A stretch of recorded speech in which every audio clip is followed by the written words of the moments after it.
haddaan nahay xafiiska qaabilsan diiwaangelinta iyo ruqsad bixinta macallimiinta waxaanu kulankan lagu daahfurayo tababarka macallimiinta uga faa'iideysanaynaa inaanu kelmad yar oo kooban oo la xidhiidha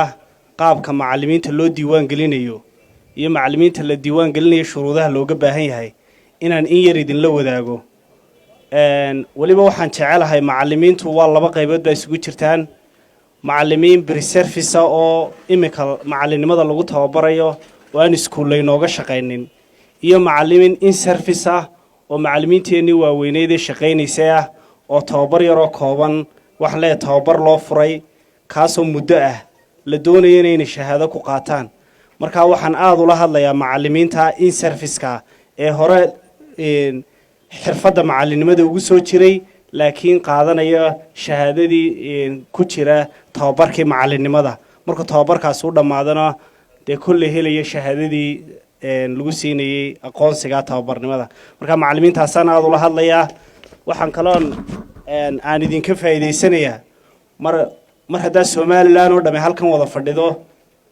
gobol kasta oo Somaliland macallimiinteedu joogaan waxaan jecelahay fariintayda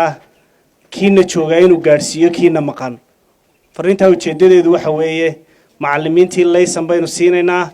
liisanka ujeedadeenu ka leenahay waxa weeye marba xilli bay noo taagan tahay waxbarashadu inaynu tayada waxbarashada ku dhisno inaynu aqoonta macallinka ku dhisno inaynu isla xisaabtanka furno inaynu ku soo celino macallimiinteennii inay kuleedihii educationka ama waxbarashada macallimiinta bixinayay fursad loo helo oo wax lagu dhigto macallinku inaanu odhanuun anu macallin baan ahay waxba dhigan maayo marka mar kasta oo criteria la keenaa waxay dan u tahay systemkay dan u tahay macallinkay dan u tahay ardaygay dan u tahay qarankay dan u tahay oo macallinkaynu wuxuu dhiibanaynaa macallin la hubiyey aqoontiisa macallinnimo inaynu ardaydeennii ciyaalkeennii ku aamino markaa waalid xagga waalid haddaad iska dhigto ilmahaaga waxaad jeceshay macallinka macallimiinta ugu fiican ee la hubaa inuu kuu dhigo carruurtaada u dhigo markaa wada waalidiin baynu nahay waxaynu doonaynaa macallimiinta ardaydeena aynu ku aaminaynaa inay noqdaan kuwo la tijaabiyey aqoontooda la hubiyey xirfadooda macallinimo la hubiyey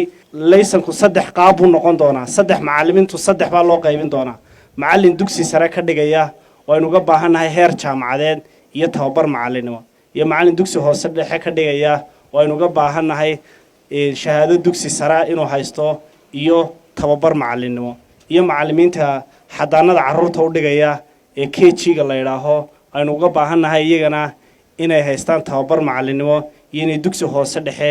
dhameeyeen markaa shuruudahaas ayaa ugu muhiimsan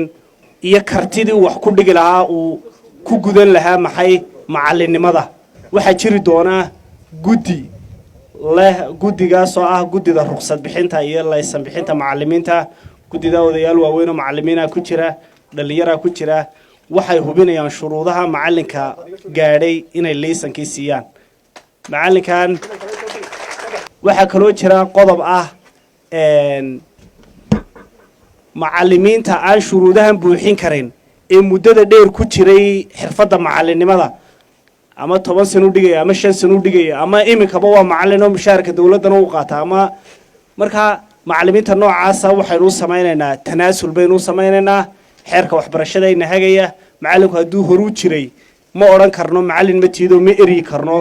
macallimiinta noocaas waxa loola dhiil garanaya ama waxa loo maamuli doonaa in macallinkii shuruudaha ka dhiman la yiraahdo soo buuxi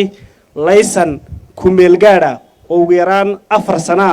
la siiyo macallinkiina la yiraahdo 4 sano wixii ka dhiman 4 sano waa muddo dheer macallinku wuxuu ku diyaarin karaa marka ugu yartay degree education ayuu ku diyaarin karaa soo markaas maaha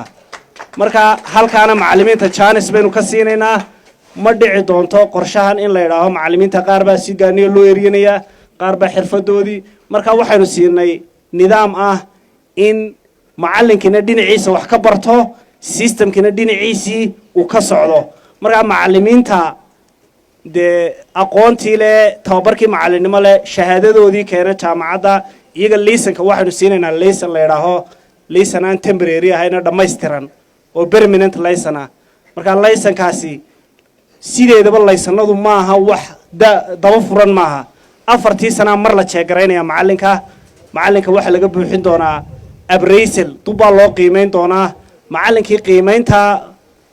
waxa la eegayaa afartaa sano macallinkii laysanka dhamayska tiran la siiyey muxuu xirfad kororsaday dee marka ugu yartay 2 kooras waa inuu macallinkii galo dee uu marka ugu yartay training ka qayb galo marka ugu yartay marka